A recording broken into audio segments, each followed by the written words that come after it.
யுவன் ஸ்வாங். இல்லையே, இல்ல கரெக்ட்டா சொல்லுங்க. கரெக்ட் தான். என்ன நீ சொல்லு பாப்போம், உன் பேர் என்ன கரெக்ட்டா சொல்லு பாப்போம். எம்எஸ் சிவானா? அடே தப்பா சொல்லிட்டு இருக்கேனே. சரி, இப்ப நான் ஒரு பாட்டு வந்து இப்ப இங்க வரும், அது என்ன பாட்டுன்னு கரெக்ட்டா பாடுறியான்னு பாப்போமா? டெஸ்ட் வச்சு பாடிடுவீங்களா? கரெக்ட்டா பாடிடுவீங்களா? மஞ்சள் பூசும் வஞ்சி பூங்கொடி கொஞ்சி பேசி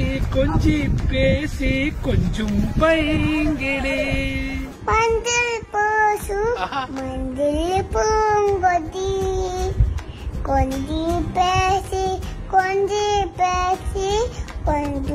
பைங்கிளி வாசப்பூவி தேனே மண்ணினால மாய காதையாது கத்தத்தையாது காத்தாடி பாடுமாடி. அவன் இந்த ஃபுல் பாட்டு பாடுவான்னு எனக்கு தெரியாது. சும்மா வந்து டிவி முன்னாடி நின்னு பாடிட்டு இருந்தான். யுவான் ஃபுல் பாட்டு பாடுறியடா, அம்மா ஒரு வீடியோ எடுக்கவா அப்படிங்கும்போது அம்மா வெயிட் அப்படின்னு சொல்லிட்டு போய் படுத்துட்டான். படுத்து கண்ணை மூடிட்டு அம்மா ஆக்ஷன் சொல்லு. சரி, இப்ப சொல்லுங்க ஒரு ஆக்ஷன். கண்ணை மூடிக்க பாப்பா. கண்ணை மூடிட்டு பாரு. கண்ணை மூடு ஃபர்ஸ்ட். கண்ணை மூடுங்க. நீ யாரா என்ன சொல்றது கண்ணை மூடுறதுன்னு பாக்குறான் இவன். நவி நீங்க பாடுங்க, அப்ப அப்படி தம்பி சேர்ந்து பாடுங்க. ஆமா, தம்பிக்கு தெரியாது, எனக்கு தெரிஞ்சு நவிக்கு தான் தெரியும்னு நினைக்கிறேன். ஆமா, யுவானுக்கு தெரியாது. பார்க்கலாம், யுவான் பாடுறான். நான் மஞ்சள் பூசும் மஞ்சி பூங்கொடி கொஞ்சி பேசி கொஞ்சம் பைங்கிளி. Super Yuan. இப்ப நீயும் பாடுறது மேல எல்லாம் கிளாப் தட்டுவோம். சோ இந்த மொமெண்ட்டை மேலும் ஸ்பெஷலாக்க உங்களுக்காக ஒரு விஷயத்தை நாங்க கொடுக்கணும்னு நினைக்கிறோம். என்ன வேணும்? வேணாவா? வாழை பழமா கொடுத்தா வேணும்னு சொல்லிருப்பான். எனக்கு யுவான் கொடுத்ததே போதும். அது போதும் நவிக்கு. Very good. இப்ப சாப்பிடணும், எல்லாருமே சாப்பிடணும், அதுதான் டாஸ்க். மொத்த பழத்தையும் காலி பண்ணணும். காலி பண்ணிடலாமா? நீங்க என்னைக்காச்சும் இப்ப மாரி சார் படத்துல அவர் சொல்லின மாதிரி நீங்க பாச்சு டெஸ்ட் பண்ணிருக்கீங்களா? வாழை எவ்வளவு வெயிட்டா இருக்கும் அதை தூக்கி பாத்துருக்கீங்களா? பாடிடுறியா அப்போ? பாடிடு. வாழையில தூக்கி தலையில வச்சிருவோம்.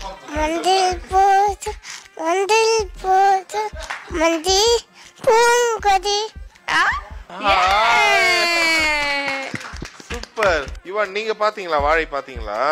எத்தனை வாட்டி பாத்தீங்க? நிறைய வாட்டியா? என்ன பாட்டு ரொம்ப பிடிக்கும் வாழையில உனக்குப்பா? எந்த பாட்டு பிடிக்கும் வாழையில? எது சொல்லு, மைக்ல சொல்லலாம், அப்பதானே கேக்கும். தென்கிழக்கு சீமையில தெரியலையே, என்னது? தென்பாண்டி சீமையில் அதுவா? எப்படி நீ பாடி நீ சொல்லி காட்டு. பாட வைக்கிறீங்க தெரியுதுடா. நவிக்கு பிடிச்சிருந்ததா? எந்த பாட்டு ரொம்ப பிடிச்சது? எந்த சீன் ரொம்ப பிடிச்சிருந்தது? எல்லா சீனும் தான் ரொம்ப பிடிச்சது. இது வந்து அப்பாவோட கதை அப்படிலாம் உங்களுக்கு தெரியுமா? அப்பாவோட கதை அதெல்லாம் சொன்னாங்களா உங்களுக்கு? சொல்லல. படம் பார்த்துட்டு வந்துட்டு ஸ்கூலுக்கு இவங்க கட்டடிக்கிறதுக்கு அம்மா எனக்கு உடம்பு சரியில்லை அப்படின்னா அப்பா மட்டும் கால்ல முள்ளு குத்தி லீவ் போட்டா அவங்க அம்மா விட்டுறாங்கல்ல, நானும் உடம்பு அப்ப தெரியும் தானே அது. சோ அதுல இருந்து பிடிச்சிட்டாங்க. அப்ப நாம லீவ் போடணும்னா நாமளும் போய் சொல்லலாம். எங்களுக்கு அப்படி தோண வச்சது இவன் தான். அது என்னப்பா நவி ஸ்டுடியோஸ் யுவான் ஸ்டுடியோஸ் இல்ல? டே அப்படின்னா அப்பெல்லாம் நீ குழந்தைடா, உனக்கு பேரே வைக்கலடா. இவன் சொல்லும் போதுதான் எங்களுக்கு அது கிளிக் ஆச்சு. அது என்ன நம்மளும் நவி ஸ்டுடியோஸ்ன்னு வச்சிருக்கோம். இவன் கேட்கும் போதுதான். அது வரைக்கும் வீட்டுல வந்து எந்த ஒரு இவ இப்படிதான் வளர்த்தணும், இவன் பையனா இருக்கான் இவனை இப்படிதான் வளர்த்தணும் அப்படின்னு எந்த ஒரு பாகுபாடு இது வரைக்கும் இல்லை. ஆனா அந்த நவி ஸ்டுடியோஸ்ங்கும் போது இவன் ஒரு மாதிரி கேட்டான். அது ஒண்ணுதான் எங்களுக்கு ஒரு மாதிரி கில்ட்டியா இருந்தது.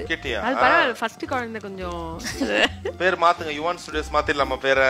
யுவான் ஸ்டுடியோஸ் நல்லா இருக்கா, நவி ஸ்டுடியோஸ் நல்லா இருக்கா கேக்க? அவனுக்கு நவி ஸ்டுடியோஸ்ல இருக்கணும், யுவான் ஸ்டுடியோஸும் ஒண்ணு வேணும். புதுசா ஒண்ணு ஆரம்பிக்கலாமா யுவான் ஸ்டுடியோஸ்னு? யுவான் நிறைய மேஜிக் பார்த்தோம்ல, நான் ஒரு மேஜிக் பண்ண பக்கத்துல பாரு ஒண்ணு. உங்க அப்பா உனக்காக ஒண்ணு வச்சுட்டு போயிருக்காரு, எடுத்து பாரு, அங்க ஒரு பொருள் இருக்கு பக்கத்துல. என்னது? பூங்குடி டீச்சரோட கர்ச்சீஃப். ஞாபகம் இருக்கா? மோந்து பாரு பூங்குடி டீச்சர். பூங்குடி டீச்சர் யாரு தெரியுமா? மஞ்சள் பூசும் பாடினாங்களே அவங்க மிஸ் தான் பூங்குடின்னு சொல்லிட்டே இருப்பாங்க. அவங்க மிஸ்ஸையா? உங்க மிஸ்ஸையா? அப்படியா? சரி வச்சுக்கோ, கட்சி வச்சுக்கோ, பாக்கெட்ல வச்சுக்கோ. சரியா? பூங்குடி மிஸ் பார்த்தா கொடுக்கணும். Okay, super. ஓகே, ஸோ வாழையோட வெற்றி உண்மையிலே அது உங்களுக்கு ஒரு ஃபேமிலியாவே உங்களுக்கு குடும்பத்துக்கு கிடைச்ச ஒரு வெற்றி தான் சொல்லணும். ஸோ ஒரு இந்த ஈவெண்டோட மிக முக்கியமான காரணமே இப்போ மாரி சார் உங்களை எவ்வளவு செலிப்ரேட் பண்றாரு, இது எல்லாத்தையும் தாண்டி ஒரு ப்ரொடியூசரா நிறைய பேர் கோலிவுட் சினிமால ப்ரொடியூசர்லாம் வந்து ரத்த கண்ணீர் வடிப்பாங்கன்னு சொல்லுவாங்க. எனக்கு தெரிஞ்சு ரொம்ப நாளைக்கு அப்புறம் ஒரு ப்ரொடியூசர் ஒரு பெரிய ஆனந்த கண்ணீர் வடிச்சதுன்னா தெரிஞ்சு நீங்கள தான் இருக்கும்னு நினைக்கிறேன். ஸோ அந்த ஒரு மொமெண்ட்டுக்காகவே ஒரு தனி பாராட்டுகள் உங்களுக்கு. ஒரு தயாரிப்பாளராக வெற்றி பெற்றிருக்கீங்க. ஸோ அடுத்தடுத்து இன்னும் மேல இது மாதிரி ஒரு தரமான படங்கள் உங்களுக்கு